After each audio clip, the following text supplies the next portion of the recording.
You do not hear an explosion. There is no smoke, no metal barrel, no gunpowder. And yet something has changed. The animal is still far away when you strike it. Your arm alone could not have done that. Your hand released the shot, but a tool multiplied the force. If you want the closest thing prehistoric humans had to a first gun, this is it. Not a gun, a spear thrower. Sometimes called an atlatl, the spear thrower is a simple handheld lever that launches a long, light spear, often called a dart, faster and harder than you could throw it with your arm alone. It does not use an explosion. It uses your body, your timing, and a shaped tool that extends the motion of your throw. But in practical terms, it changes hunting in a way that feels surprisingly familiar. It lets you hit from farther away. It lets you strike harder. And most importantly, it lets you stay farther from whatever might kill you. So when did this happen? When did a human being first hold a weapon that no longer depended only on the raw strength of the throwing arm? The answer is complicated because archaeology almost never preserves the true first appearance of a technology. Wood rots, fiber decays, leather disappears. What survives is usually the hard part: bone, antler, stone, or the marks left behind in prey. So you do not get a perfect origin story. You get fragments. But the fragments are enough to show a revolution. To understand why, you have to begin before the spear thrower existed. For hundreds of thousands of years, humans used spears. At Schöningen in Germany, archaeologist Hartmut Thieme reported spectacular wooden spears dating to around 300,000 years ago. These are among the oldest well-preserved hunting weapons ever found. They were carefully shaped, balanced, and clearly made for serious hunting. That matters because it shows that long before bows or spear throwers, humans were already expert weapon makers. You were not waiting passively for intelligence to arrive. You were already building tools designed to kill large animals. But a hand-thrown spear has limits. You can throw only so hard. You can throw only so far. And if the animal is dangerous enough, you may still need to get uncomfortably close. That distance matters more than it first seems. A large deer can kick. A horse can crush you. A boar can tear you open. A wounded animal is often more dangerous than a healthy one because panic makes it unpredictable. The farther away you can strike effectively, the greater your chance of surviving the encounter. This is the basic logic behind almost every major projectile weapon in human history. Distanced is safety. Now imagine you find a way to make your arm longer without making your body bigger. That is what a spear thrower does. The tool is usually a narrow shaft with a hook or socket at one end. The back end of the dart rests against that hook. When you swing your arm, the lever extends the length of the throwing motion. In plain language, it gives your hand a longer whip. The dart leaves faster, with greater force, and can travel farther than a spear thrown by hand alone. It is a mechanical advantage. Mechanical advantage simply means a tool helps your body do more work than bare muscle can manage by itself. A hammer does it. A crowbar does it. A lever lifts more than your hands alone can lift. The spear thrower does the same thing with a projectile. It transforms a human arm into a more powerful launching system. That is why the comparison matters. The first gun of prehistoric man was not a machine full of powder. It was a machine that turned your arm into something better. When do we actually see evidence for it? The clearest direct evidence comes much later than the oldest spears. In Upper Paleolithic Europe, archaeologists have found antler spear throwers dating to roughly the last 20,000 years. These artifacts are often associated with the Magdalenian, a later Ice Age culture known for sophisticated bone, antler, and stone technology. Examples from France and nearby regions show that by this time the spear thrower was not a crude experiment. It was a recognized weapon system. Researchers such as Pierre Catalan and John Whitaker have studied these objects and their performance, helping clarify how effective they could be in practice. By this point, the spear thrower is clearly established. It has form, it has technique. It has a place in hunting, but the idea may be older than the surviving artifacts, much older. Why? Because the earliest spear throwers may have been made largely of wood, and wood almost never survives. The archaeological record is biased toward whatever decay fails to destroy. That means the oldest preserved spear thrower is not automatically the first spear thrower ever made. It may only be the oldest one lucky enough to remain. This problem appears everywhere in prehistory. You may be looking at a technology's oldest surviving body, not its true birth. So how do archaeologists reason beyond the missing wood? Partly through experimental archaeology. Experimental archaeology means researchers make replicas of ancient tools and test them in the real world. They throw them, they break them, they compare them. They ask what kind of force they can generate and how much training they require. John Whitaker and other specialists have shown through experiments that spear throwers can significantly increase projectile speed, power and effective range, especially in practiced hands. In other words, this is not a decorative curiosity. It is a serious weapon. You can feel why that matters immediately. Imagine stalking a herd at the edge of open ground. With a thrusting spear, the animal must be very close. With a hand-thrown spear, you gain some distance, but not always enough. With a spear thrower, you can stand farther away, release harder, and hit with much more power. You have changed the geometry of danger. Now the prey reaches you later. Now the herd may break before it reaches your position. Now several hunters can cast in sequence. Now ambush becomes easier.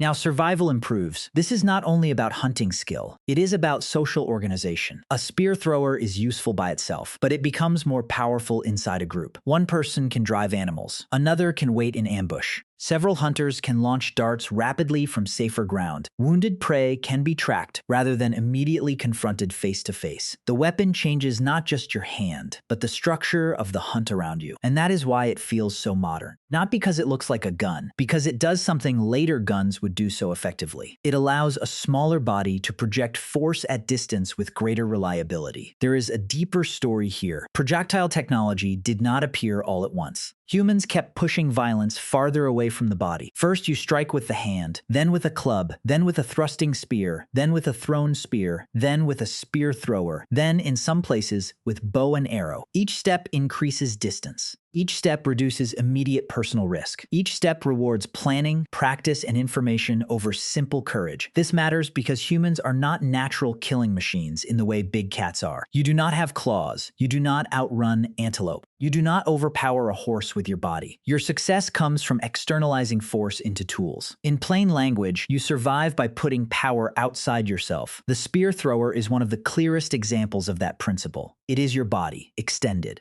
And it may have changed prey itself. Once humans can kill more efficiently at distance, certain animals become vulnerable in new ways. Herd behavior that once protected them may work less well if multiple projectiles strike before contact. Open ground no longer guarantees the same safety. A human no longer needs to rush into immediate danger to inflict serious damage. This is why some archaeologists and anthropologists see advanced projectile weapons as cognitive milestones. A cognitive milestone is a change that reveals something important about the mind. Not just that humans had hands, but that they could imagine a mechanical solution to a future problem. The spear thrower shows foresight. You do not invent it by accident while panicking in front of a charging animal. You must understand that a shaped lever can improve a later throw. You have to build it before the hunt. You have to practice. You have to trust a delayed payoff. That is intelligence in a very practical form. There is also elegance in the design. The spear thrower is simple, almost disappointingly simple. A shaft, a hook, a dart. And yet simplicity is often the sign of a mature idea, not a primitive one.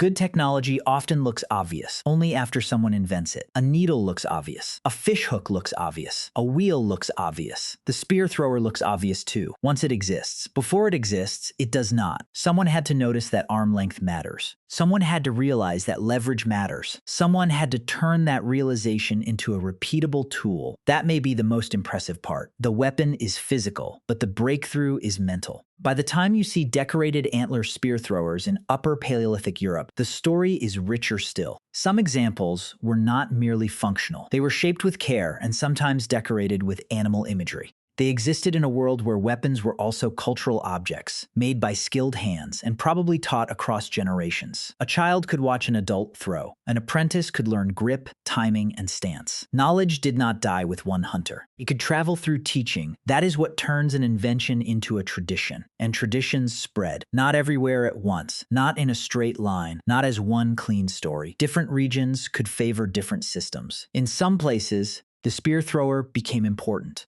In others, bows eventually dominated. In still other places, older forms of spearing continued because they still worked well enough for the local prey and terrain. Prehistory is not a ladder with one universal sequence. It is a patchwork of experiments, but the pattern remains clear. Humans kept searching for ways to kill farther away. The bow and arrow would eventually push that logic even further. At Sabudu Cave in South Africa, Evidence studied by researchers such as Marlies Lombard suggests that bow and arrow technology may have existed by around 64,000 years ago. That is a different weapon system, and perhaps in some places an earlier one than the preserved spear throwers from later Europe, which is why prehistory resists simple linear storytelling. But it supports the same big theme. Humans repeatedly pursued distance. Distance was not luxury, it was survival. If you are hunting a fast animal, distance gives you time. If you are hunting a dangerous animal, distance gives you protection. If you are competing with other predators, distance gives you confidence. And if you are a physically modest primate trying to dominate large mammals, distance becomes one of your greatest advantages. So let us reconstruct a hunt.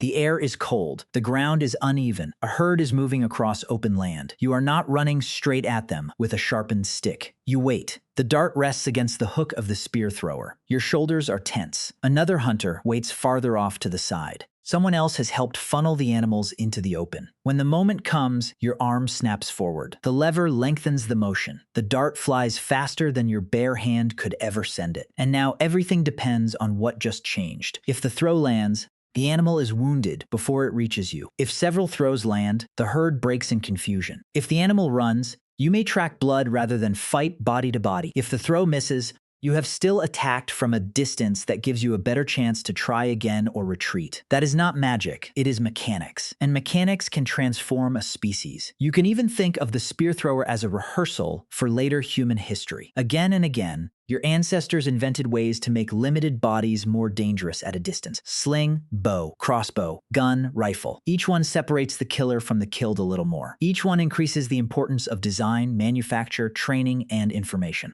The first gun of prehistoric man, then, was not the first loud weapon. It was the first weapon that felt like a system upgrade, a better launch, a better reach, a better margin for survival. Of course, it had limits. It still required skill. It still depended on good darts. It still demanded practice. Wind mattered. Terrain mattered.